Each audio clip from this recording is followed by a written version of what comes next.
for his statement. In accordance with Decision 72/564B of the 13th of September 2018, I now give the floor to His Excellency Matamela Cyril Ramaphosa, President of the Republic of South Africa. You have the floor, Your Excellency.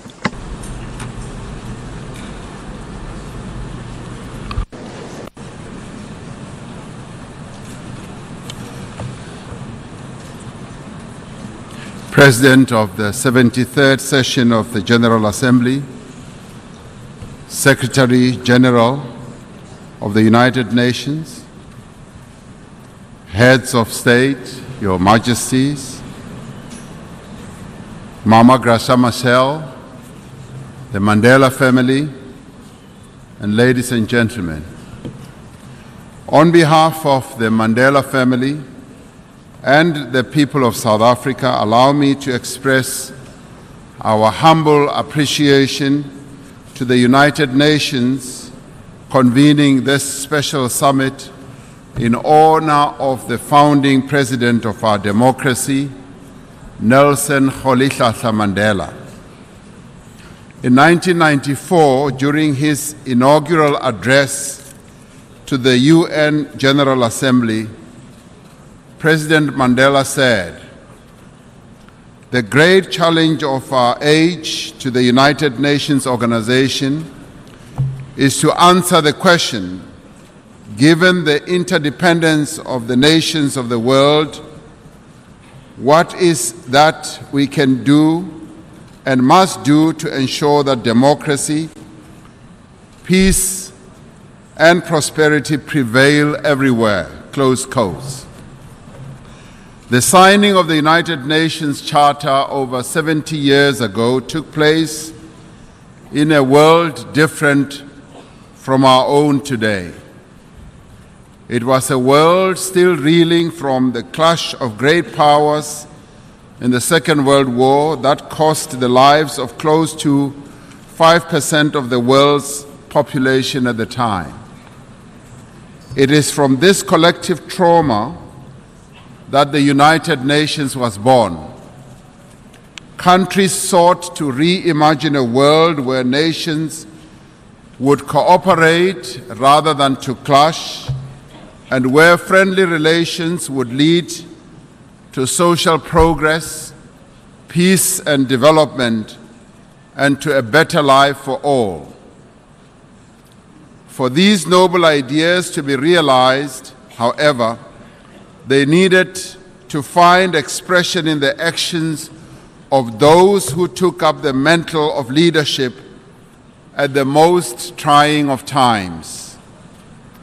One such leader was born in the small village of Mvezo in the eastern parts of South Africa in 1918.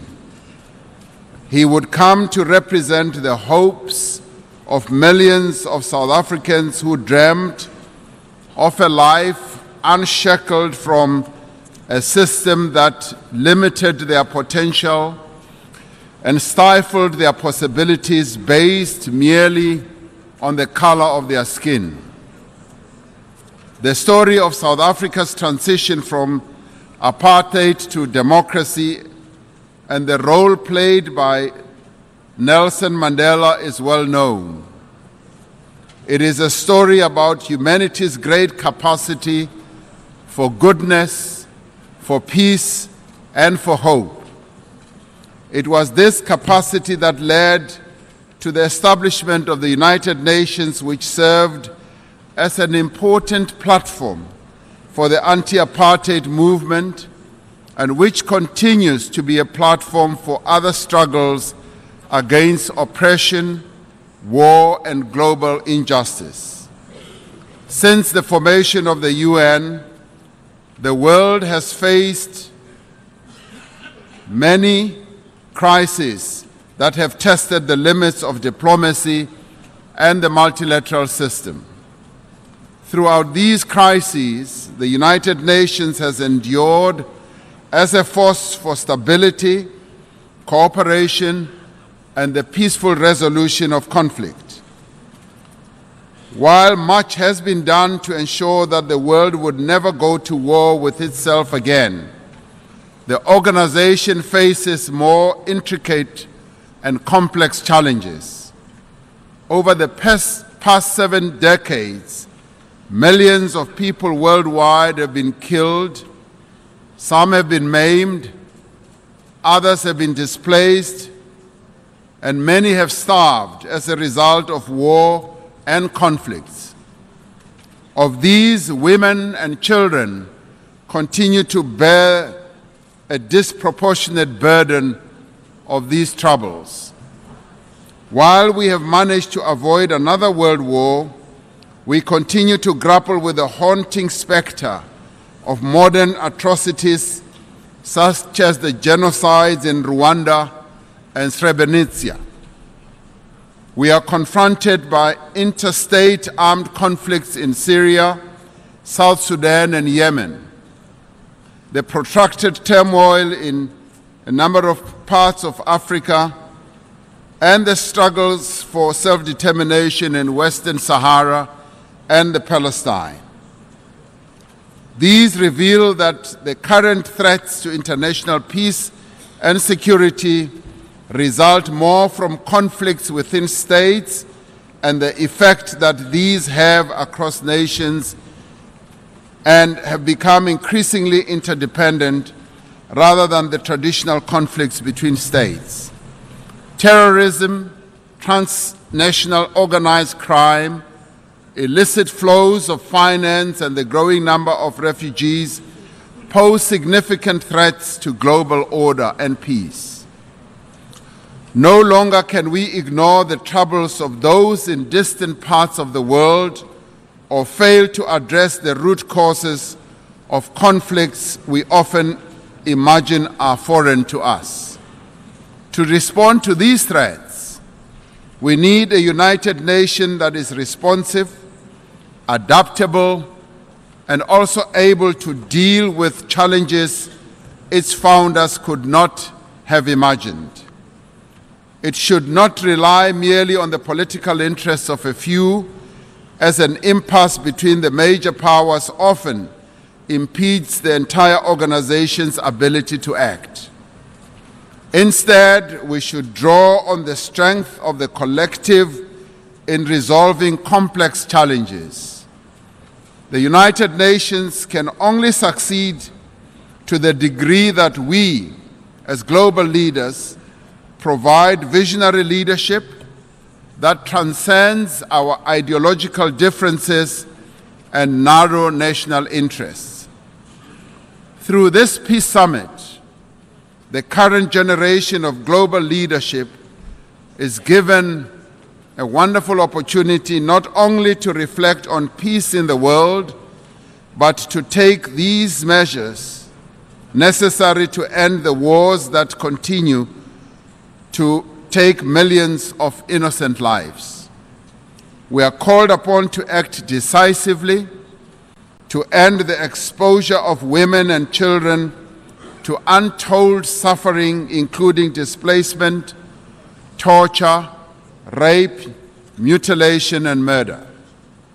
We are called upon to ensure that women are afforded a special role in peace negotiations, political transition, and in ensuring durable security for all. We must be unanimous in our support for the work of the UN Secretary General and the Executive Director for UN Women in ensuring that women take a center stage on issues of peace and security and provide leadership in peace operations. We welcome efforts towards achieving equal representation of women in leadership positions in UN peace missions.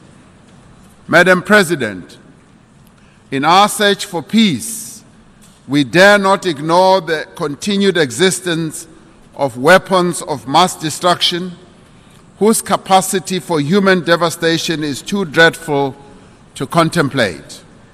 20 years ago, almost to the day, President Nelson Mandela addressed the UN General Assembly for the last time He said, "We must ask a question which might sound naive to those who have elaborated sophisticated arguments to justify their refusal to eliminate these terrible and terrifying weapons of mass destruction.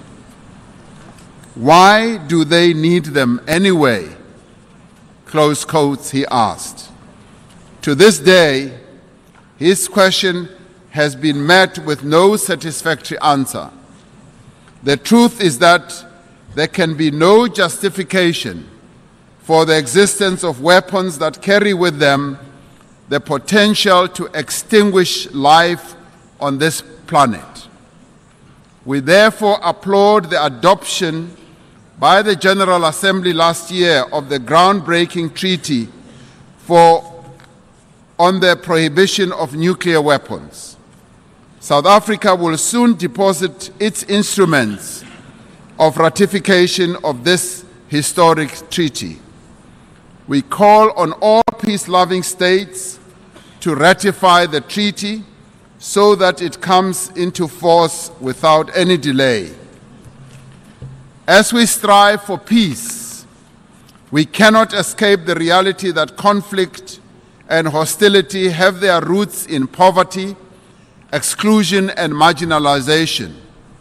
Unless we confront the conditions under which the poor of the world live, we will not succeed in building a peaceful and stable world. It is for this reason that the 2030 Agenda for Sustainable Development is also very much an agenda for peace. The SDGs entail a set of interdependent objectives whose fulfillment would be the ultimate act of conflict prevention. We must ensure that the United Nations, in its form, operation, and orientation, is able to maintain international peace and security, protect human rights, and achieve sustainable development for all. Today, we are gathered as world leaders, representing the hopes of billions for a peaceful, prosperous world. It is the desire for such a world that prompted this peace summit to take stock of how the UN has performed in the pursuit of peace. It provides a moment for us as heads of state and government to recommit ourselves to achieve the social and economic development necessary for the prevention of conflict. It is an opportunity to pledge to each other and to our people our determination to seek peaceful solutions to our political differences and to building peace in those countries emerging from the destruction of war, violence, and perpetuation of hate. It is our deepest hope that this summit, in the name of one of our greatest exemplars of humanity, Nelson Mandela, serves as a new dawn for the United Nations. We hope the summit will give expression to the Secretary General's call for a surge in diplomacy. We hope we will rediscover the strength of will to save successive generations from war and to overcome the hatred of our past and the narrow interests that blind us to the vision of a common future that is peaceful and prosperous. We hope we will prove ourselves worthy as the bearers of the legacy of Nelson Mandela. I thank you.